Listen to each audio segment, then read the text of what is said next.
do a meditation? Yes. Okay, what, half an hour, I guess. Let's meditate for about half an hour. I'll give some instruction and then I'll be quiet.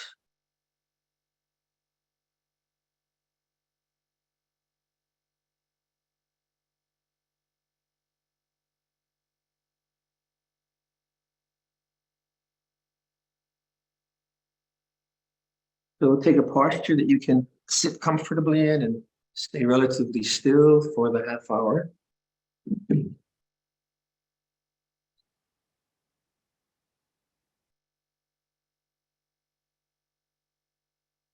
Listen to sound. Let the sounds come to you. Don't define the sounds, just let sound come to you.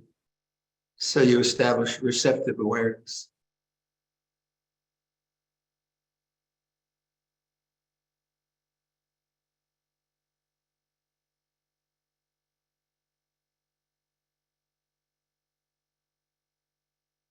Feel your body sitting here. Just a general feeling of the body. No, just let that become conscious.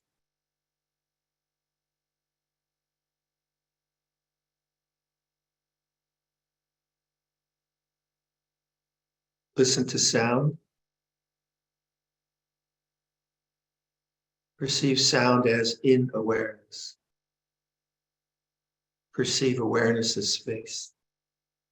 Spacious consciousness. Sounds changing in awareness. So you're not concentrating on sound or focusing on a particular sound or judging the sound or analyzing the sound. It's just the movement of sound in awareness. And notice the stillness of that awareness.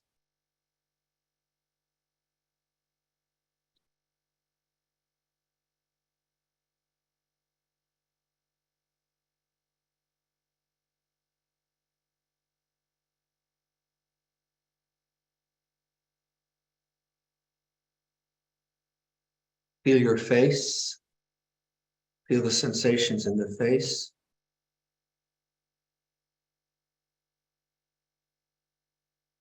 And this is in awareness as well. So let the feelings in the face become conscious. I'll begin with your mouth. Let the sensations in the mouth become conscious. In other words, you're not concentrating on anything in the mouth. You're localizing attention, receptive awareness. And there's the feelings in the lips, in the teeth, in the palate, whatever manifests. Awareness is space. And bodily feelings are movement. Notice the silence of awareness. Make conscious the feelings in your ears.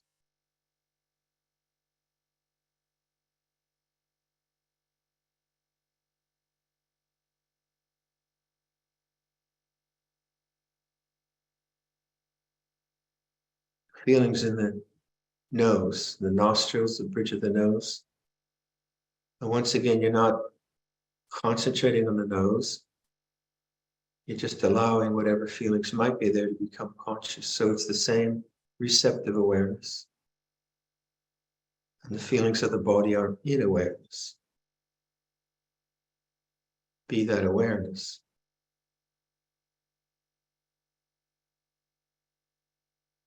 So if you concentrate on the nose, your eyes will get tight.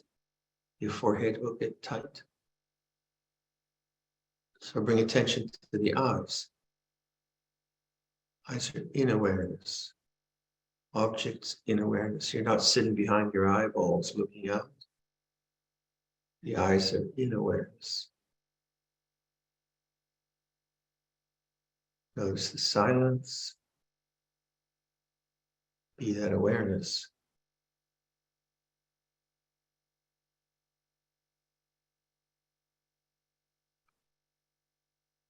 Feel your whole head as a mass of sensations, vibrations, energies. Perceive the head in awareness. Awareness as space, conscious space.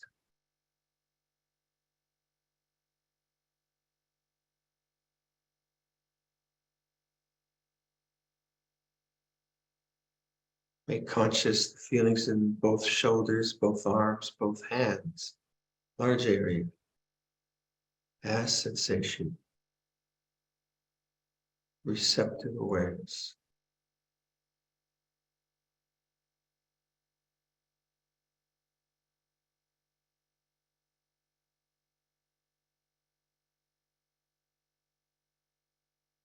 Go to your torso. Feel the torso from the abdomen all the way up to the neck, the back, the front, the organs, spinal column, this large area. Let that be conscious.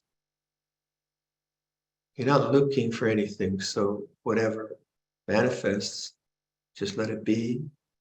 The important thing is the awareness. Be the awareness.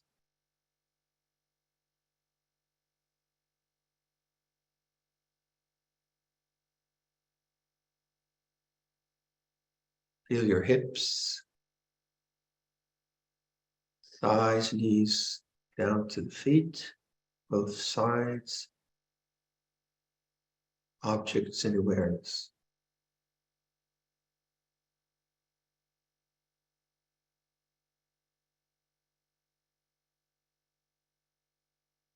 Feel the whole body,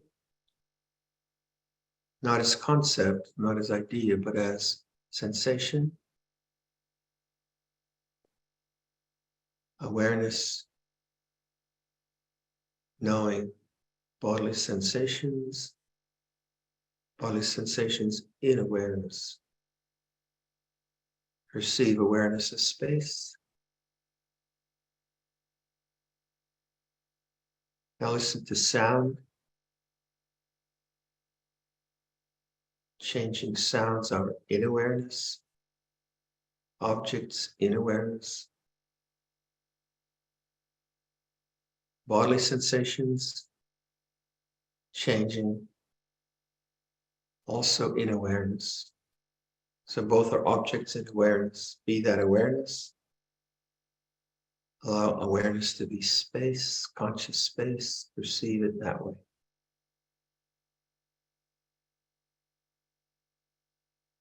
Notice the silence of that awareness.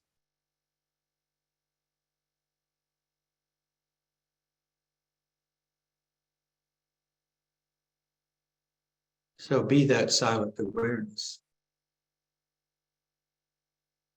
This is not easy. You have to be very patient with the thinking mind. Don't try to get rid of thought, but try to perceive thought as the objects that come and go in awareness. So keep stepping back into that witnessing space.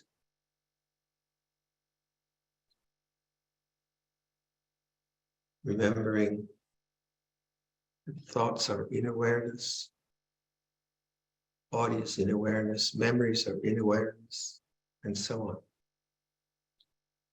All right, so let's sit quietly with those ideas.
When you awaken to thought,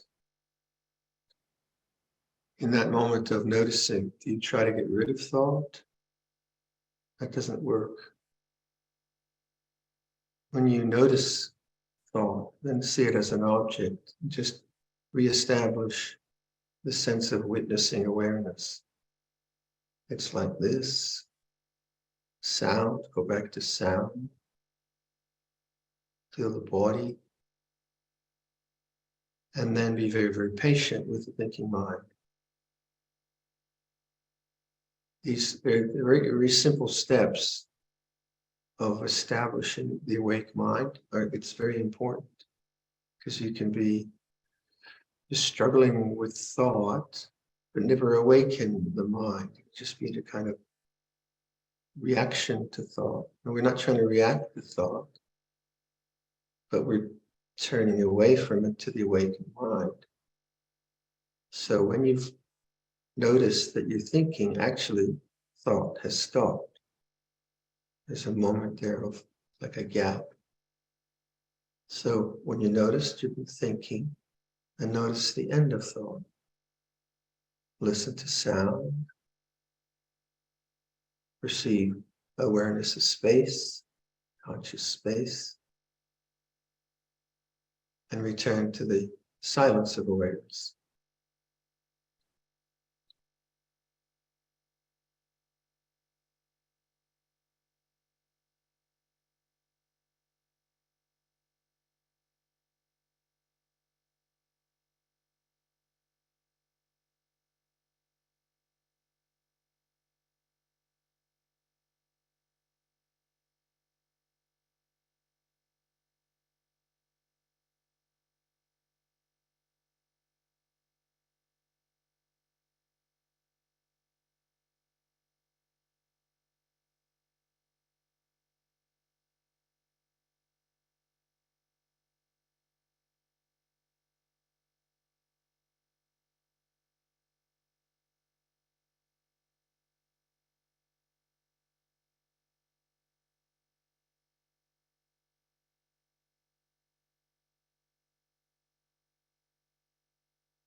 Bita, are you there? ที่เป็นสมาธิหลวงพ่อ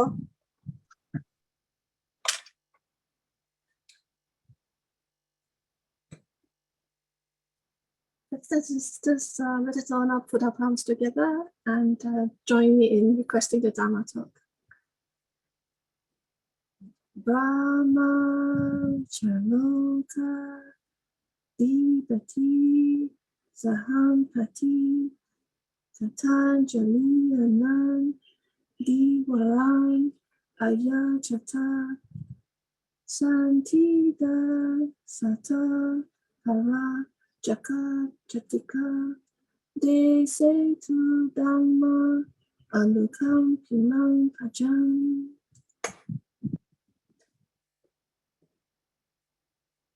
Namo tassa bhagavato arahato samma sambuddhassa. Namo tassa bhagavato arahato samma sambuddhassa. Namo tassa bhagavato arahato samma sambuddhassa. Buddhang dhammang sanghang namassami. So, good morning, good evening to everyone, or good afternoon. Hope you're well. Here at the monastery, it's late spring, early summer, and it's gorgeous. We had a very slow spring, so we had some cold weather last week, went down to 4 degrees, which knocks back the mosquitoes. It's great. Don't like mosquitoes. We get clouds of them sometimes.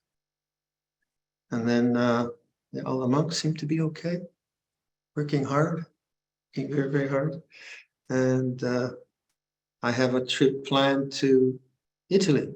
Ajahn Chandapalo in Santa Chittarama, our branch monastery east of Rome, has invited me to attend their a ceremony to open their Dhamma hall, SEMA ceremony, which they had hoped to do just before COVID, and then COVID came and had it closed down. And he says there'll be 100 monks there, which is pretty staggering, for me at least. And Lompa Sumedho will be there too, so I think it would be a very inspiring time for sure.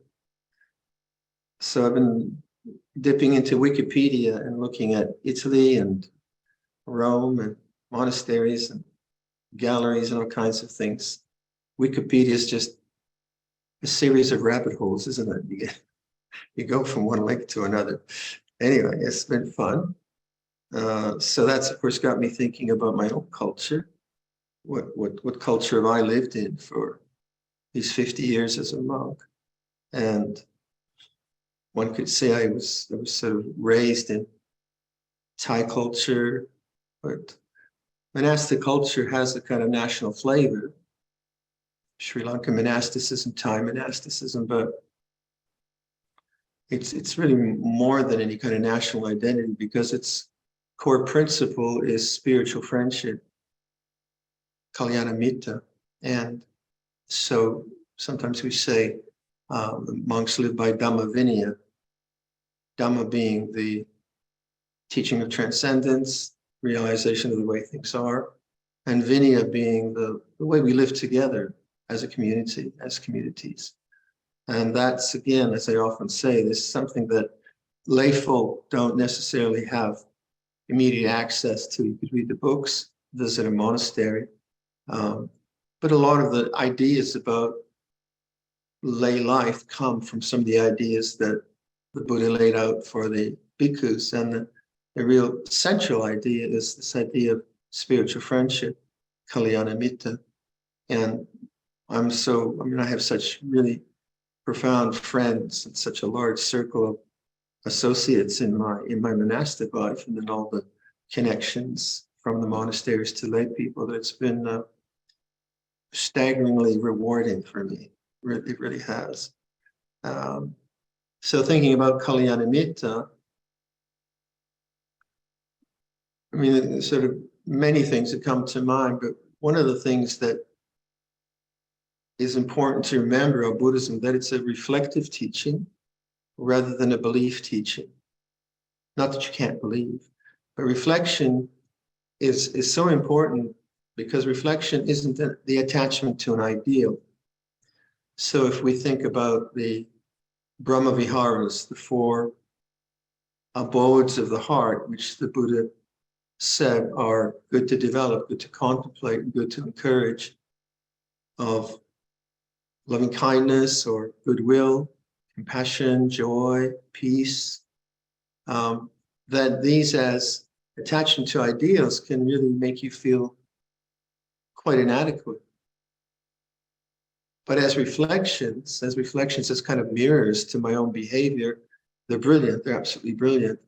And so Kalyanamitta, for one of the things for me is that I have friends who reflect back to me patterns of standards and patterns of emotional life and patterns of carefulness that help me to remember these patterns in my own mind. And I, in turn, hopefully will help them.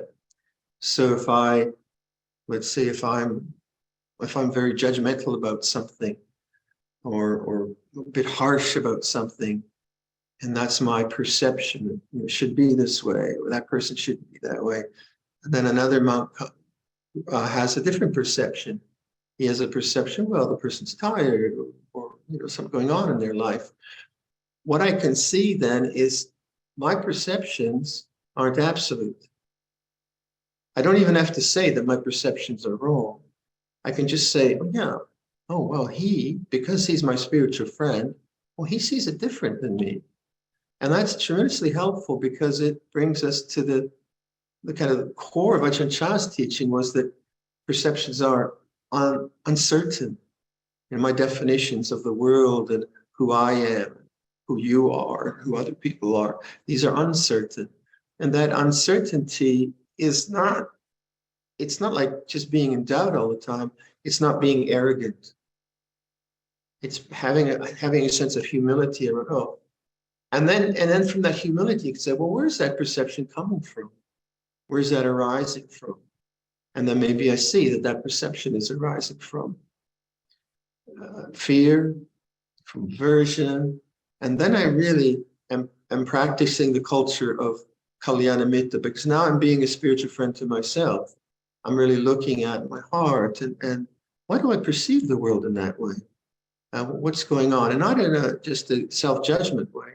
Self-judgment is, of course, the attachment to ideals. So as ideals, I say I should always, be patient with people and be perfectly compassionate and understanding, have insight about their problems and all that, which is impossible because we're all human beings.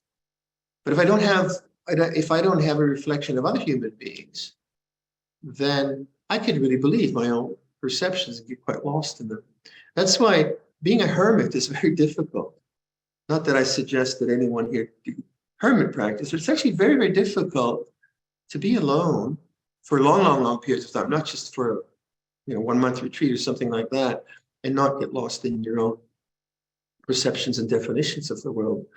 So the teachings of loving kindness, metta, or goodwill are tremendously important in the culture of Kalyanamitta, in the culture of monasticism, in the culture of Buddhism. And they're not about art. They're not about religious structures. And they're not about dogma either. It's not about intellect and language and being clever. Because loving kindness is not a clever thing, is it? I mean, it's smart to have loving kindness, yeah. But it's not a matter of an opinion. It's something that you intuit, you feel, you respond to, you act out of. And so that as an ideal has caused me a lot of suffering. I don't know about you, but I've quite often been very tyrannical to myself. Say, oh, you don't like this, why are you so judgmental? Or which again is not really mindfulness, it's not reflection. So the idea of reflection is here is a possibility of the human heart. Here's a possible way of evolving your own spiritual life, your own community life, your own family life. And it entails goodwill to all beings, unbounded all over them. all over. So I can read that, and, boundless loving kindness, all directions, everywhere. But when push comes to shove, and there's someone that whatever does something, and I feel aversion arising, if I'm attached to the ideal of loving kindness, then I'll take it personally, which is ego. But we're not trying to take it personally, but we are taking personal responsibility. So in that moment, the arising of aversion in this instance isn't my fault. I mean, it's not deliberate. It's the result of the habits and intentions that I've made in the past. So the past has tremendous momentum into the present, doesn't it? Can't change the past. I can't do that, but I can recognize that this arising of aversion in my heart is an object in awareness. And is it worthy for me to participate in that energy, or is it more worthy just to bear witness to it and let it cease? Is it a good energy, and so on? So then the practice of mindfulness is not a judgment, obviously. I mean, we know that. We just need to keep remembering it. Now, I don't know about you, but to me, for me, it's taking a long time. This life of the liberation of the heart. And now, why is that? Like we talk about akalika Dhamma. The Dhamma is timeless, not a matter of time. Well, the awakened mind is timeless. Like when I suggest to you, awaken to sound. That awakened mind is timeless. It's not something you get later. You just keep noticing it, keep referring to it, keep taking refuge in it. So that's not a matter of time. But what is a matter of time are the emotional constructs, the cultural constructs, all the rest of it that come through consciousness. And that's where we have to have tremendous patience and self-compassion and care. We have to actually care for these things. So to care for aversion seems a contradiction, but it's true. Awareness is a caring. I give my attention to something rather than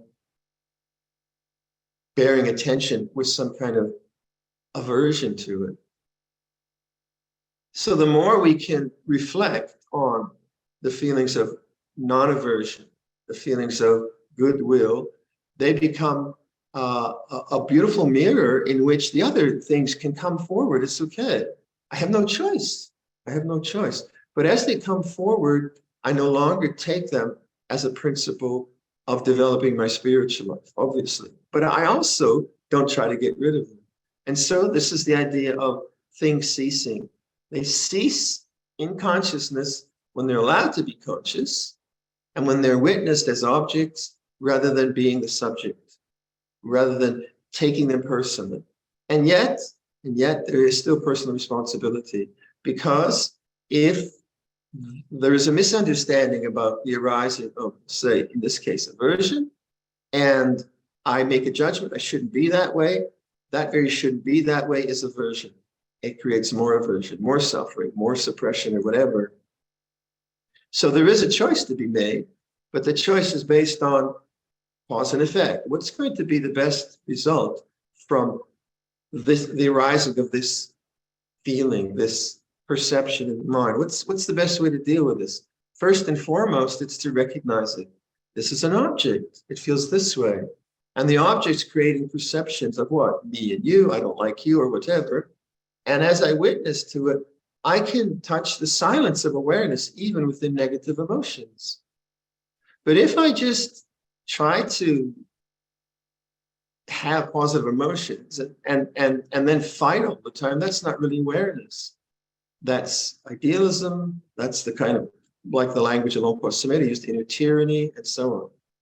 And Kalyana Mitta is the idea that our spiritual companions can help us to reflect that, because our spiritual companions are both, I was thinking, like in a community, you have a certain amount of paramita, a certain amount of strength and virtuous qualities in the Sangha, both as individuals and as a group, but you also have a lot of defilement, because all of us are working on understanding ourselves. So it's a mixed bag for each individual and for the community. So sometimes when my defilements are strong, then another monk whose paramitas, whose strength of understanding can reflect back from me, can help me with that.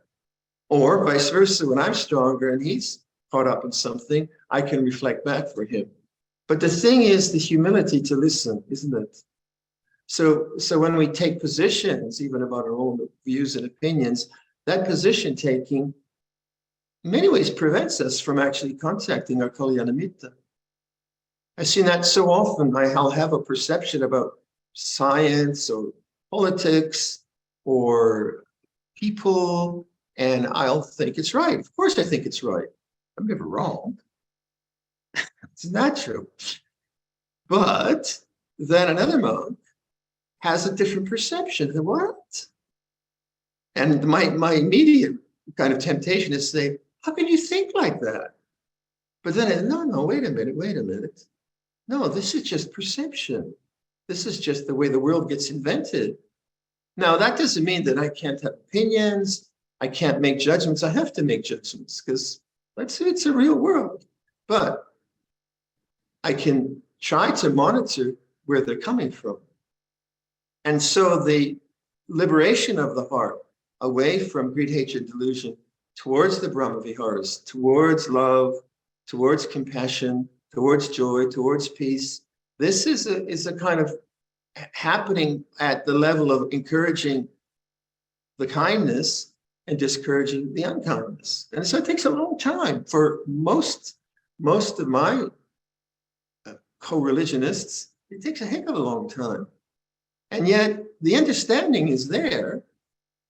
So I think I asked someone in the Sangha the other day, is there a perception around in popular Buddhist culture that if you meditate furiously and you just go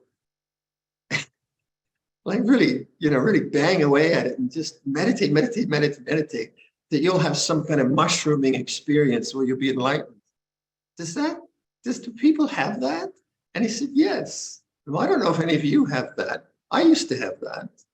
I have this idea that if I just really, really meditate, then my head's going to split open and I'll be happy forever and after. But all I got was a headache.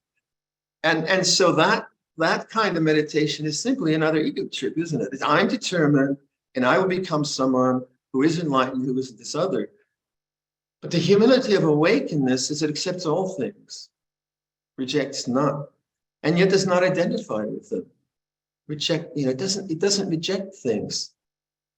So to not reject my own fears, not reject my own pettiness and jealousies and all those things, and to see them, witness them as objects, means that they can begin to cease because they come up through the mind, become conscious, and they get released. And then the heart's natural response to life is no longer from egotism, selfishness, and all the rest. Its natural response is the Brahma Viharas, is goodwill, is compassion, is joy, is kindness.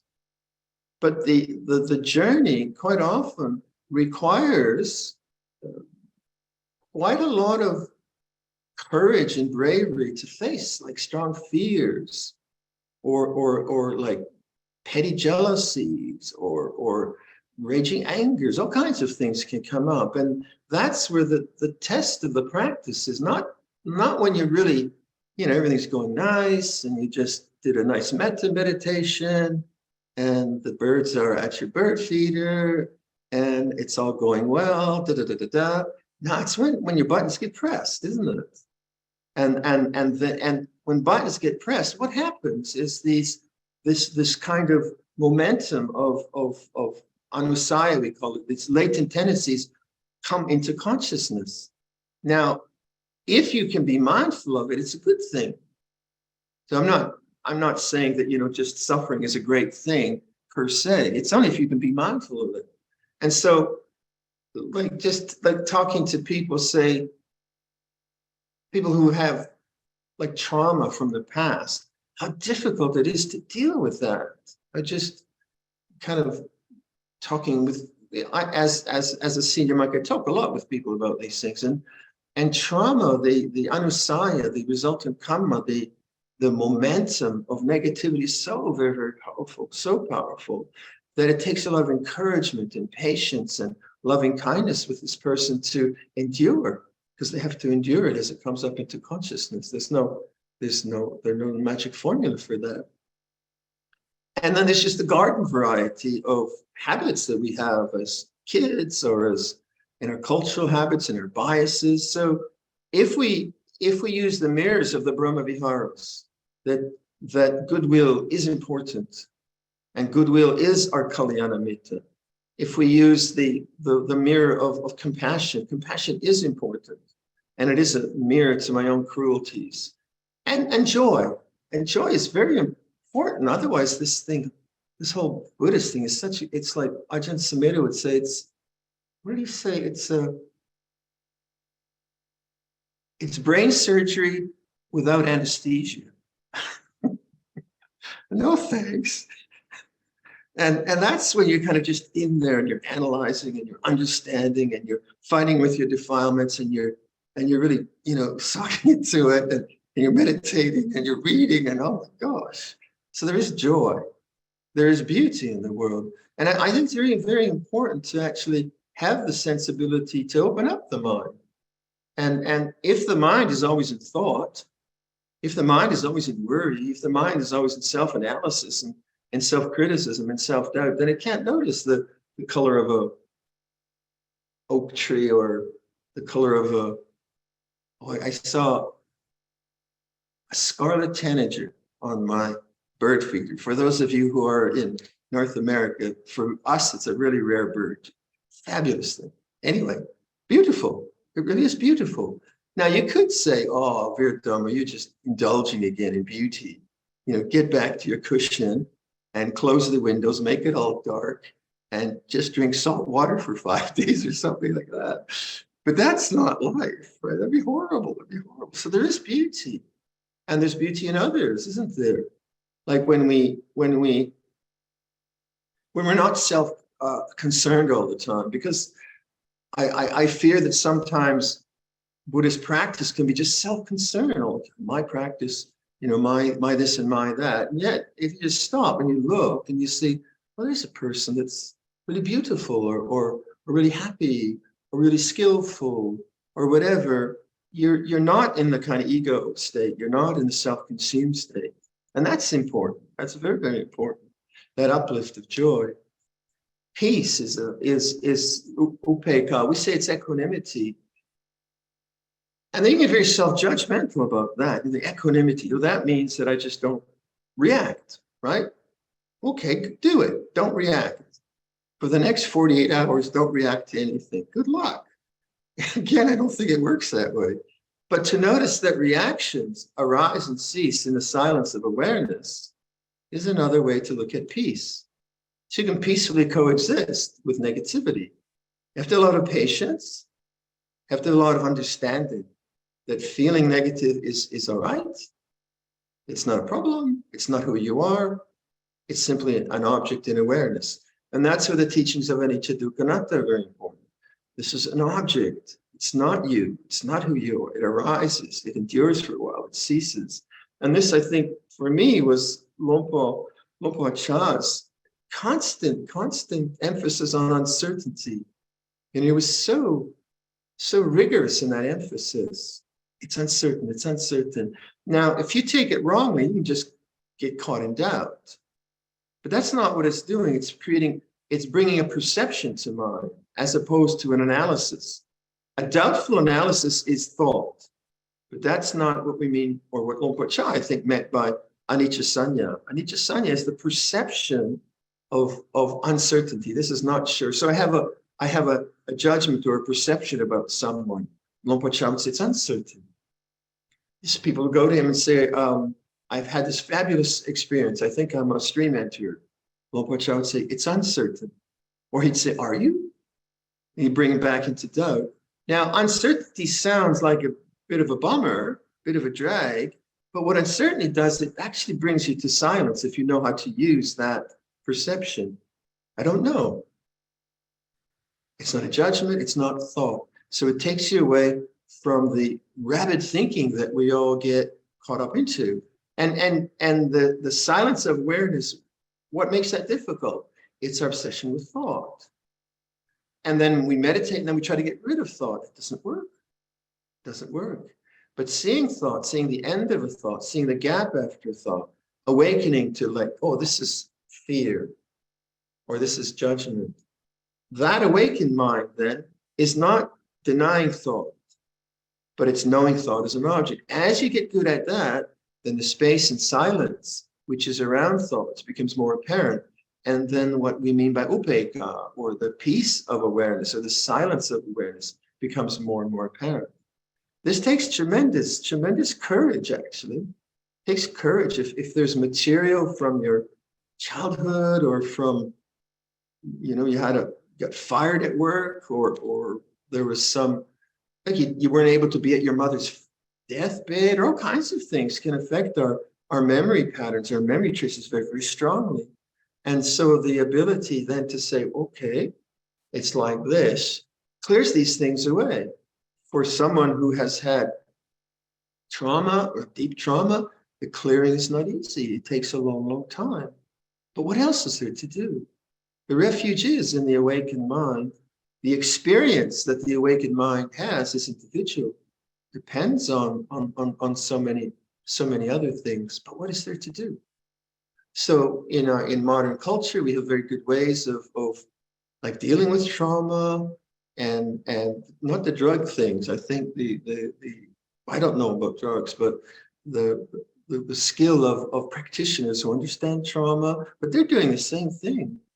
They're making things conscious and then seeing you are not that. That's not your real home. That's not who you are.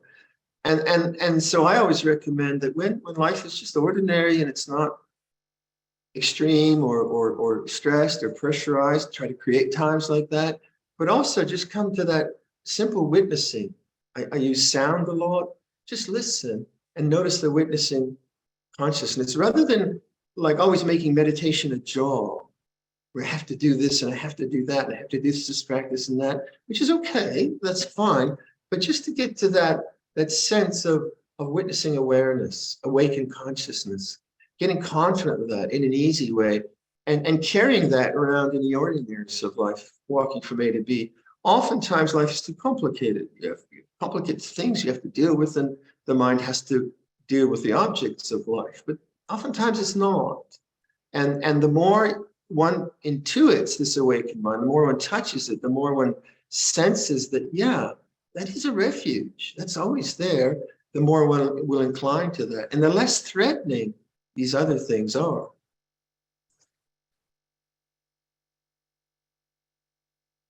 So I think that's all that comes to mind for now. Maybe anyone has any questions?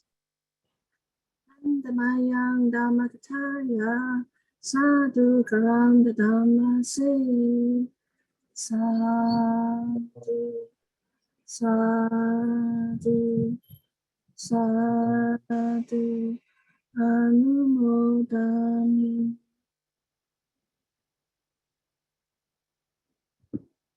Thank you very much, Longpo. Bita, any questions for anyone? There we go. Hi, Joey. Yes, it's Joey from Bangkok. Joey. How you been, Joey? Grab namaskar, Ajahn. We're very good here in Thailand. Okay. And in fact, today we begin our retreat with Ajahn Yaniko. So I think great. It was you who put us in touch with Ajahn Yaniko. Yeah, I encourage him to do that. Lovely. Very good. Okay. I'm curious how that goes. We'll send you a report. Thank you. Report card for Yaniko. Thank you for your teaching, and thank you for always reminding us about being aware and finding that space. I think we all try to create that space and find awareness in our thoughts. How do we make it a little bit more sustainable? How do we stretch it out a little bit more, is my question.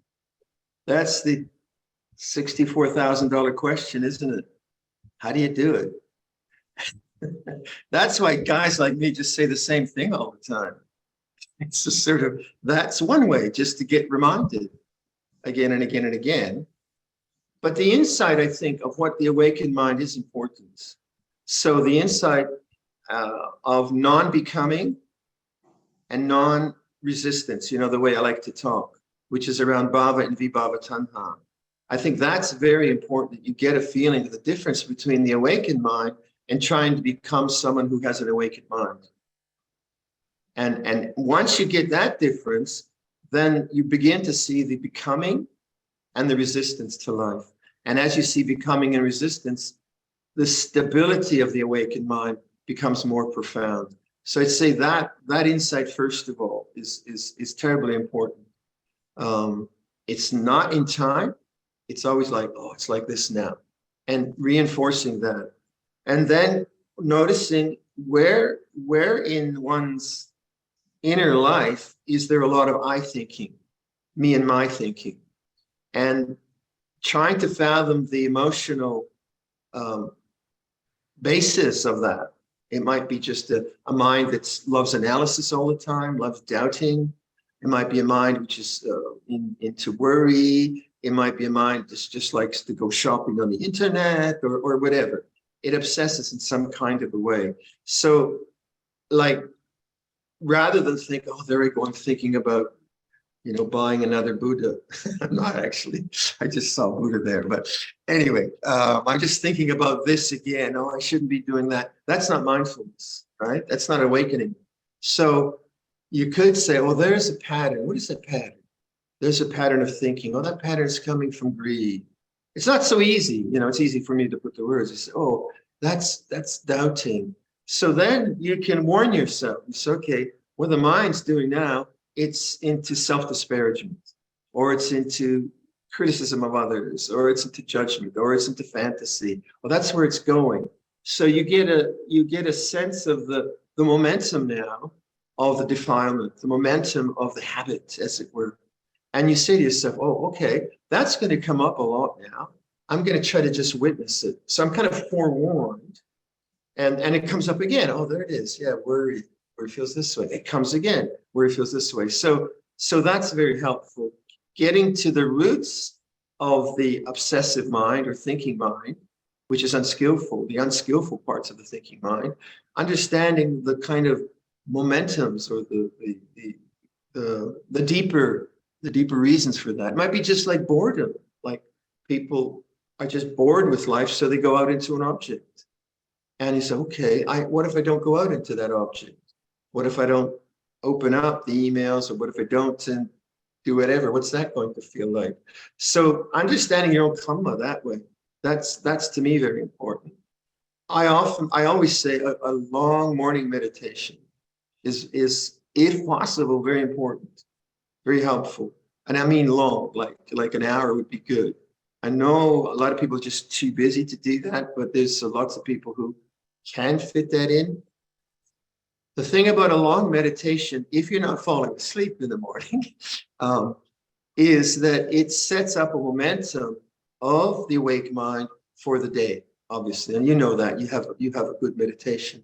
So that's very, very important. And then reminders like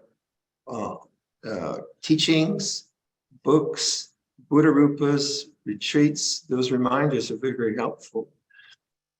And then, like, quite often, you kind of just, I don't know, for me, you intuitively, like, you've studied a lot of Dhamma, you know, you have a background in study and practice and so on. So just in your own investigation of how your mind works and what it does, usually you come up with some intuitions about something about your mind you'd like to really look at. I really like to look at, like, maybe like cynicism, or I really like to look at something like that. And you make that like a project. So there's a kind of theme that you start to run. You remember that one year I said, why don't you look at resistance? Why don't we as a group look at resistance? And that kind of sharpens the mind. And it's not just the general blah, blah, blah. Yeah, or what's resistance? So this is the idea of Dhamma Vijaya, where you bring in Dharma theme, not just from an academic part. You bring in a Dharma theme and then try to see where is that in the mind. So you're breaking down the ego thinking, the self-thinking, the self-judgment down into more deeper understanding of Dhamma. So it might be, let's say, like bhava, becoming. So let's say you start thinking about the end of the retreat, or you start thinking about maybe coming here again next year, or you start thinking about, and you, oh, well, that's bhava. That's what it is. That's just becoming. And all of a sudden you're behind now the storyline. You're not just in the storyline.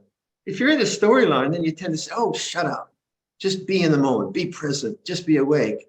But that's not really awareness. And you say, oh, yeah, that's becoming, that's bhava. I get it, that's bhava tanha. And now you're sort of behind the storyline, which is very, very helpful. You see more deep, and then you see the bhava coming again and again. Ah, that's bhava. So you're identifying now as dharma rather than being this foolish fellow who thinks all the time. And you know, he's inadequate in his meditation, whatever we might say in that way.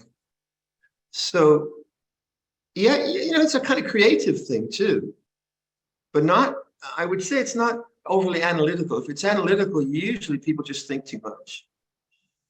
You know, just, and usually the thinking is an I, me and my making. This is more substantial, I would say more fundamental to that. Okay, just some ideas. Thank you, Papa. Good luck on the retreat. Give my best to Ajahn Yaniko. Will do. Okay. Suzanne, please.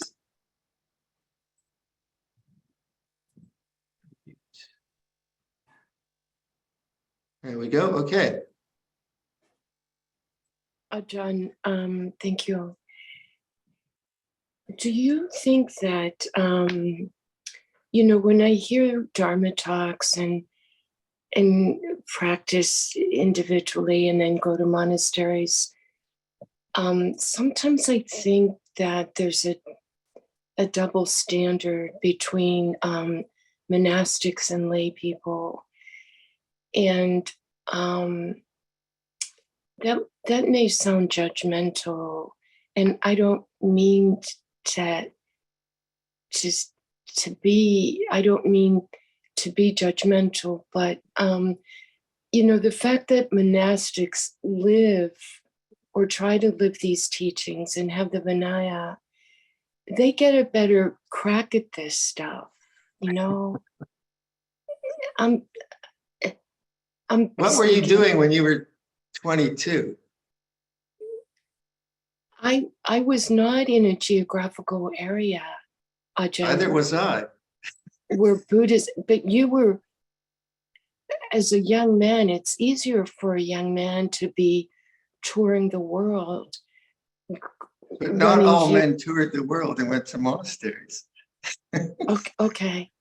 So what, Ajahn, what are you getting at? Are you? I'm just saying you're deflating. that you know, things happen, and you've got your situation, right? And what's the point of like comparing you to me? You just got to deal with your situation. And if the teaching I give sounds too monastic or too impossible, no. so then you have to find another fellow. But you know, that I would say that thinking is unskillful, because it takes you to kind of sense the self and other. Okay. It's not the thinking of Dharma, it's a thinking of cultural limitations, and that has its, you know, that has its place, I would say, you know. So if you are treated in a monastery unfairly or poorly, then you have to address the culture of that monastery. Those things are important too. But in this instance, to start to create yourself as someone who has inadequate possibilities as opposed to monastics who have really perfect possibilities doesn't really help. You know, it's a kind of thinking that would probably infect your mind. It probably comes from the same kinds of thinking, right? So I would suggest, without dismissing what you're saying, I would suggest, where's that thinking coming from? Okay. And is it Okay. profitable? You know, is it useful to go into that stream of thinking, right? And if it is, okay, do so. And then if in monastic cultures there are standards of unfairness, then okay, you can try to address it within those monastery boundaries or not go there. You know, these are social problems and social situations which are very individual to time and place. So you can't, in this kind of a format, really can't really take that on. It has to be more particular in each situation. But so I would say, look at where that thought is coming from.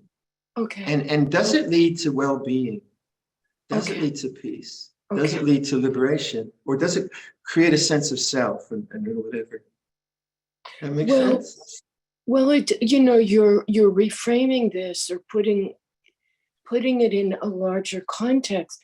It's clear to me that this is a comparative mind, and that is not helpful, Ajahn. It's just not helpful. It just isn't. So I can clearly own that. It's really alive and well, but I can work with that. Yeah. Thank you. And then see where is that comparing mind skillful and where is it unskillful? That's not to dismiss it. Where does that comparing mind lead to suffering? Where does it lead to skillful activities in the world? So you're not just like judging yourself. I shouldn't have a comparative mind, but you know, what's the usefulness of comparison, and in which situation is it useful? So you're becoming reflective, right, around a particular mind pattern, not dismissing it, but seeing, and then seeing, is it a mind pattern which creates a lot of suffering? Right. Or not? Okay. Yeah. Ajahn, I got it. Okay, good. Thank you. 1,000,000 pals. Thank you. Okay. Thank you. Very good. Thank you so much. Thank you. Hi, Jake. Please. Hello, Lumpur. It's good to see you. Long time listener, first time caller.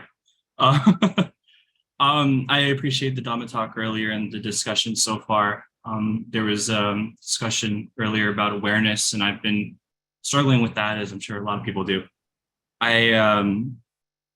In my mindfulness in general on the cushion and in daily life, I've noticed I have a very strong compulsion to bring a controlling element to it, especially in meditation, breath meditation in particular. I'll bring awareness to my breath and to the sensations in my body, but when I bring awareness to my breath, there becomes a controlling element, and I'll feel my diaphragm tighten, or I'll feel the body parts kind of expand and contract in a different unnatural order. And when I'm off the cushion, I'll feel sensations in a leg or an arm, and when I bring that awareness there, it's like my body just generates something extra to make things more noticeable, I guess. So my question is, how can we develop that real gentle awareness that doesn't really involve an intercession and changing things? Right. Good question. Yeah. That's not uncommon with the breath meditation, not uncommon. I think that comes from, well, I don't know about you, but in kind of, when I speak with practitioners, quite often the ideas of concentration have been instilled into people's minds, and they think they have to hold on to the breath and suppress thought. And from what I've seen, that doesn't work. So I think it's a misunderstanding of concentration and meditation and awareness. Now, obviously, you've got some insight, whether that's true what I just said or not. You have some insight, which is important, and the insight is around the sense of control. So that has to be your theme. What does control feel like? Mm-hmm. So one thing you want to experiment with is not doing breath meditation, and then of course you will do breath meditation because that's what you've been doing. Your mind will go there, And when your mind goes to the breath, then it's a suggestion, try it. But main issue is control, right? Main issue is control. That's what you're looking at. Then just try doing nothing. So sit in a chair, half an hour, whatever, and just be. So you're going against your very strong conditioning to now concentrate on the breath in order to get peace or suppress thought, whatever. But we don't even know why we're doing it, how we're doing it. But you're creating a different suggestion to the mind of just being. Then just try listening to sound. So give up the breath. Your habit will go to the breath. It'll feel foreign not to do that. But it'll go to the breath, and you'll feel it say, yeah, the breath is like that, but I'll just listen. I think I'll just listen. So listening is actually a very good way of going beyond this kind of control thing that many of us suffer from, because listening is a very receptive organ. I mean, you can go out to sound. We tend to just let sounds come to you. Now, the difficulty with that is you won't feel like you're doing anything. You know, with control, it feels like you are doing something. You know, I'm achieving something. I'm getting somewhere. You know, And there's a lot of literature which is about achievement and levels and grades and blah, blah, blah, blah. And if you read a lot of that, the mind can be very programmed to get something, which is bhava tanha. You know, and then it wants to get rid of something else, which is vibhava tanha.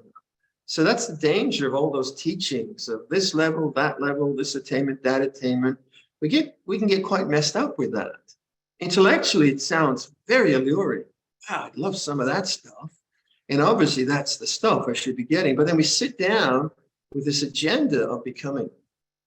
So, you know, to unravel that is difficult, because now it can get very programmed deep in the psyche about what meditation is about. So I would suggest that, like, come back to what's really meditation about. It's about awakening rather than becoming, and play with that idea, and vis-a-vis control. So the control mind will be about bhava. You know the Pali bhava and vibhava, do you? Yeah. Mm-hmm. So becoming and getting rid of, and then see what's the awakened mind. Well, the awakened mind just knows. It's like this, right? Like Luang Por Sumedho keeps telling us. It's like this. So get in touch with that. So sit in your chair, listen to sound. Sound is like this, the awakened mind. Try to trust that. And then from that awakened mind, you start to notice control. If you never get to the point of the awakened mind, you never really notice control, because control is everything. All meditation is about control and getting rid of it. So somehow you have to recede back from the conditioning of that controlling to the simplicity of sound is like this. But don't use the breath, I would say. Keep breathing. But just come to taste is like this. The simplicity of that. And trust in that. First of all, you have to recognize that. You sound is like this. This is the awakened mind. Keep encouraging that. Then from that, when the control mechanism starts to come up, you'll be able to see that as an energy in awareness. But you have to get the mind to this sense of awakened knowing to the way things are. If you try to get rid of control, of course you'd be more controlling. I mean, that's obvious, isn't it? So it's hopeless. So don't worry about the control. Contemplate what the awakened mind is first. What is that? And it's very ordinary. And then then if ideas come up, yeah, but it's so ordinary, it's nothing. I mean, all these levels, that's the real stuff. Oh yeah. And then your mind becomes a self and tries to attain and get all that. So come back to that awakened. It's like this, and trust in that, and see if you can work from there to understand control. But your question is very pertinent, because a lot of people have taken on meditation as this kind of control mechanism rather than an awakening thing. And it can be very frustrating because people are diligent. You know, they really, you know, have a sincere aspiration. So you look at that whole package. Okay? Yeah, thank you very much, Lampor. I'm definitely a control freak in life, and so it's been a compulsion I've dealt with for a long time. But I really appreciate your advice, especially as you're framing as, you know, recognizing the awakened mind, and then the craving to control comes up, and realize that is Baba or Vibhava, different elements. And I also like to just see it that it causes me so much dukkha. Just reiterating to myself that I'm suffering when I do this, and just to try to nurture that instead of compulsion to control it, to let go, which is really hard. But very hard, yeah. Yeah. Are you aware of like the underlying energy of the control? Is it fear or just habit or? I think it's a lot of elements. I think habit definitely comes into play. I think there's probably a fear element that if I can't have my environment orderly and in the way I want, you know, when things aren't orderly, bad things happen in my mind, I suppose. So there's a lot of contemplation. Can you make conscious fear? Yes. Then that, to me, would be one of the main elements that you would try to awaken to. Fear feels like this, and it feels very threatening because we fear. But if you have a safe environment and you have people who are helpful, and you feel, oh yeah, okay, what's fear really feel like? Then bodily awareness should click in around the feelings of fear in the chest and in the guts, and then if you can trust and awareness, know the fear is fear, then you've got the right path. It takes some doing. It takes some doing but if you can just nudge yourself into it, not as a kind of attack of fear, right? Mara, I'm going to get you, Mara, not that, but rather just like nudge your way into, oh, where is this coming from? In a kind of gentle way, in a persuasive way, rather than just a battle. Then you'll have more gentleness around you. Yeah. Thank you very much. Are you in Minnesota? I am. Canada's 11th province. Yeah, I'm in Minneapolis, so. Okay, Jay, thank you. Thank you, Lampor. Thank you. All right. Hey, Mike. One more question, Mike. There's Mike. Hi, Mike. Lampor, thank you for teaching today. Okay. Yeah. So I had the opportunity to wait for about an hour in a medical lobby with some news playing in the background the other day. And I thought, you know, Lumpur Viradhammo teaches that one can just be aware of sound. So maybe I'll, you know, try that in this situation. And, you know, so I reflected on that, and, you know, the sound was in awareness, but lots of perceptions were arising because, you know, the news is playing, the debt ceiling, you know, traffic on the 401, you know, and, you know, those perceptions are also in awareness. But, you know, one thing that I also reflected on was your statement about, or at least reflected upon as I formed this question, is your statement about disinterest, or your teaching on meditation about disinterest at a recent talk. I found I was very interested, you know, all those concepts that come up, it was all I could do to keep myself from, you know, kind of latching onto them. You know, I wasn't in a particular meditative state, so I could, you know, quite easily see the propensity for distraction, and, you know, sort of saw that sort of clinging to sort of fabricating a sense of self out of that, perhaps, or, you know, just sort of trying to think about why is that so interesting? I mean, it's just kind of uninteresting stuff, you know, on the face of it. But yet when I'm there with just that, I really, you know, keep grabbing at it, you know. Well, we love gossip. Yeah. We humans love gossip.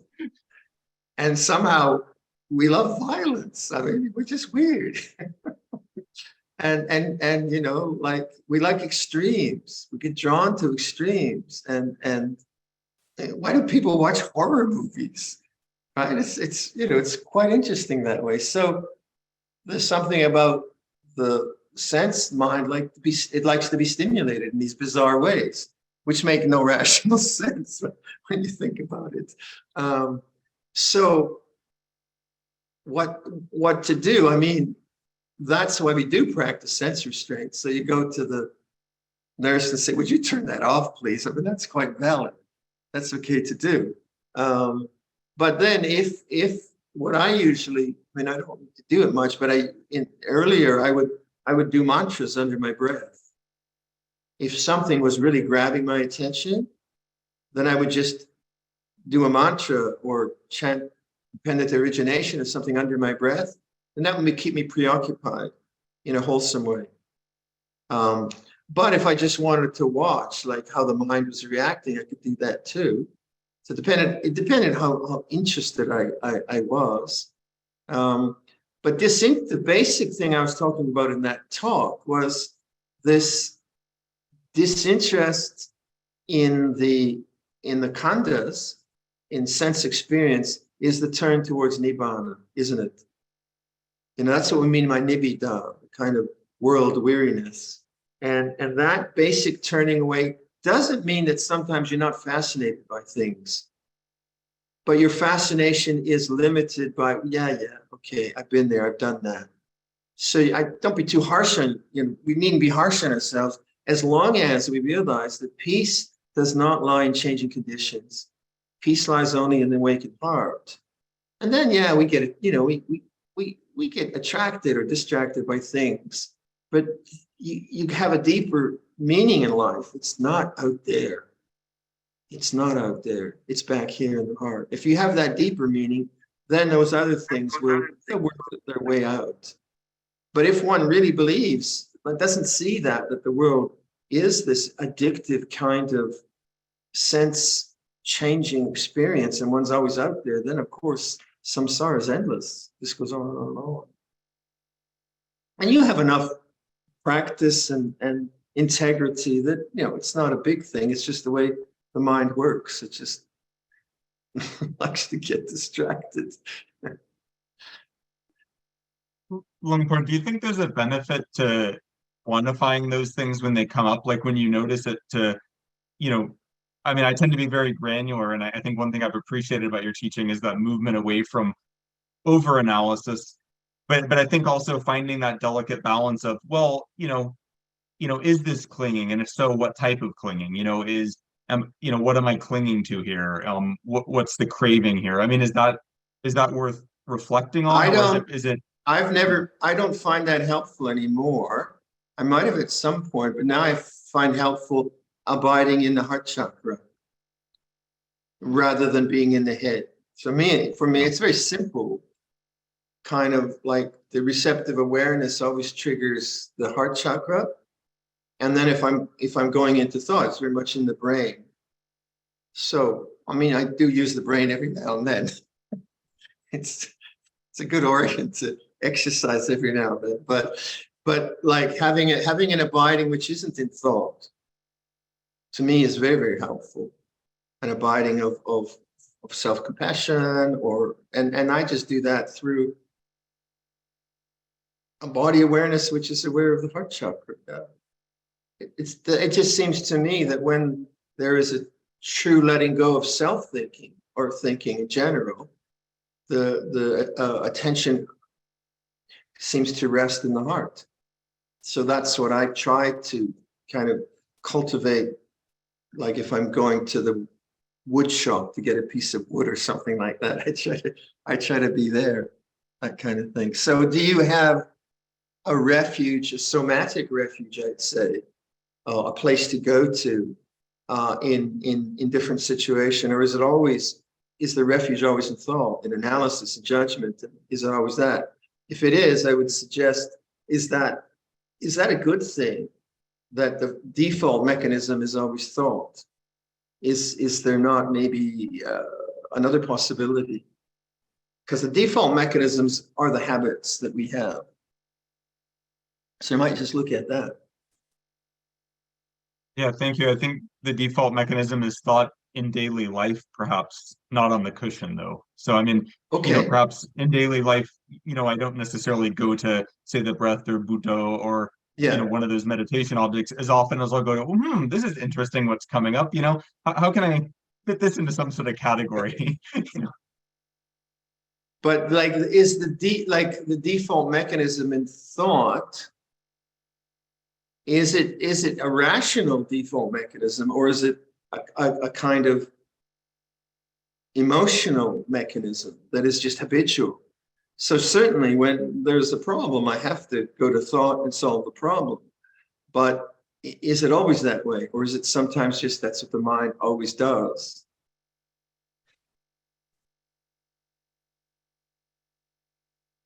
Yeah, I mean, It's a I qualm. think, yeah.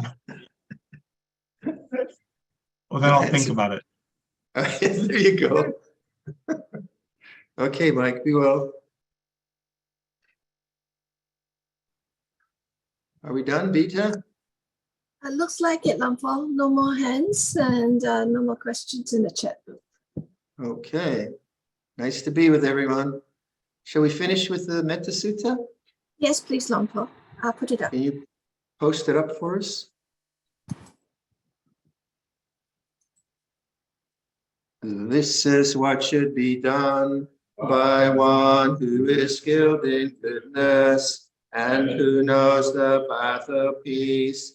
Let them be able and upright, straightforward and gentle in speech, humble and not conceited, contented and easily satisfied, unburdened with duties, and frugal in their ways, peaceful and calm and wise and skillful, not proud and demanding in nature. Let them not do the slightest thing that the wise would later reprove. May all beings be at ease, whatever living beings there may be, whether they are weak or strong, omitting none, the great or the mighty, medium, short, or small, the seen and the unseen, those living near and far away, those born and to be born. May all beings be at ease. Let none deceive another, or despise any being in any state. Let none through anger or ill will wish harm upon another, even as a mother protects with her life her child, her only child. So with a boundless heart should one cherish all living beings, radiating kindness over the entire world, spreading upwards to the skies and downwards to the depths, outwards and unbounded, free from hatred and ill will, whether standing or walking, seated or lying down, free from drowsiness. One should sustain this recollection.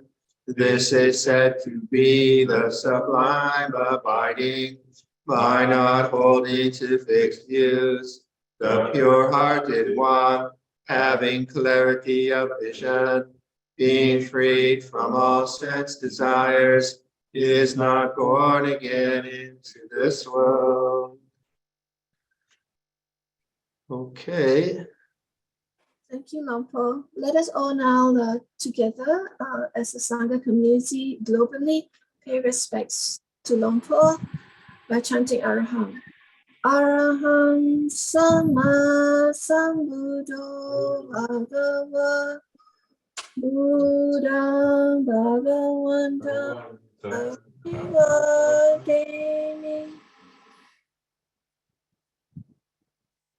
Swakato Bhagavata Dhammam Namassami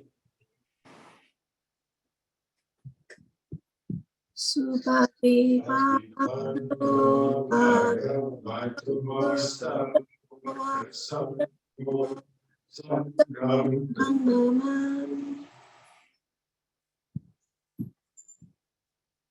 All right, everyone, be well. See you, William, Corina, see you in Italy. And Michael and Zito, see you in Italy. And anyone else? Okay, bye-bye, see you next time, be well. Ciao. Ciao, bambini.